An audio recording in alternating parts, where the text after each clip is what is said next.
A única alavanca que nós temos para mudar de situação, seja ela qual seja, é a nossa própria vontade. É o eu quero mudar. A partir do momento que o encarnado faz isso, ou desencarnado, porque essa cena também se dá no mundo espiritual, né? A partir do momento que ele se cansa, André Luiz nos fala nos livros dele que nós temos 3 maneiras de mudar. A dor, aliás, a primeira e mais rara, que a gente não escolhe quase nunca, é o amor. Quando a gente se decide colocar-nos no caminho do amor. Essa, infelizmente, é a mais rara, né? É a caridade que eu estava falando aqui. E esse é o caminho mais fácil, é o caminho reto, é o caminho direto para a ascensão espiritual. Se as pessoas entendessem isso, elas deixariam todas as questões de lado. Percebe? Porque esse é o caminho, a verdade e a vida, é o caminho do amor. Só que, infelizmente, a maioria das pessoas não escolhe esse caminho do amor. Então, tem 2 outras opções. Uma opção menos difícil é o tédio. O tédio é uma situação que mexe com a vontade. Que vai mexer com a vontade do sujeito, porque ele vai se cansar. Se não me engano, nesse caso aqui, os 2 obsessores estavam vinculados à bebida, né? Então, é o tédio da própria situação, pois não? Eu vi esse desenho, mas no bar. É no bar. Sim, mas aqui é na praia. Tá vendo a praia aqui? É. A internet que circula desse desenho é no bar. Ah, sim. E então a segunda questão é o tédio. A pessoa se cansa, ela se cansa dela mesma. Ela entra num processo de tédio, ela precisa mudar. E aí a tristeza não é negativa, porque a tristeza no tédio é aquilo que vai fazê-la buscar outro tipo de vida, né?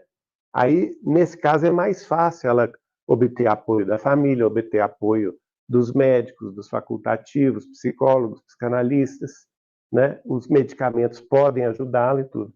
Mas a terceira e mais frequente é a dor. É quando a pessoa aparece com uma doença terminal, quando um ente muito querido dela desencarna, é quando ela, pelas próprias escolhas, arruína a vida financeira dela e da família dela e se vê numa situação de carência e é obrigada a sair do seu umbigo para sustentar a família, não é? A fazer outros tipos de trabalho. É assim que acontece, infelizmente, né?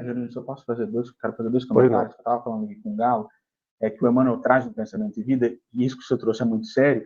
Emmanuel nos diz que a vontade é o gerente de todos os setores da mente. Da mente, exato. De todos os setores. E o que a irmã Marilene trouxe dessa dificuldade de entender o desejo central aqui no planeta Terra, essa é uma questão muito interessante, porque no livro em que fala do desejo central, o que é necessário para poder chegar a um ponto com aquele espírito que estava tão fechado, é uma dialética com o Silas dentro de uma conversa para que ele pudesse enxergar a dor dele em outro. Então é uma conversa mesmo, uma terapia que o Silas faz com ele, e em percebendo que o Silas também havia passado pela mesma situação e seguido outro caminho, o obsidiado ele conseguia isso que ela está falando, quebrar, né, essa cadeia. Agora, aqui no planeta Terra, sem os recursos que a espiritualidade tem, isso que ela disse, entender o desejo central é muito difícil, porque às vezes o paciente não fala, né?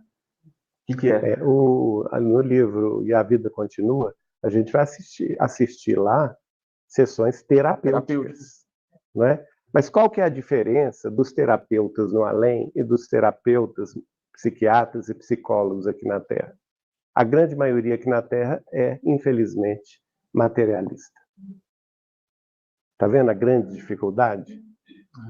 Então, eles podem ajudar? Podem, mas até um certo limite, a partir do qual eles não conseguem ajudar, porque eles mesmos não se ajudaram para compreender a complexidade do problema da alma. né? Muitos poucos, como Jung, saíram da rota materialista, né? Compreendendo outras situações.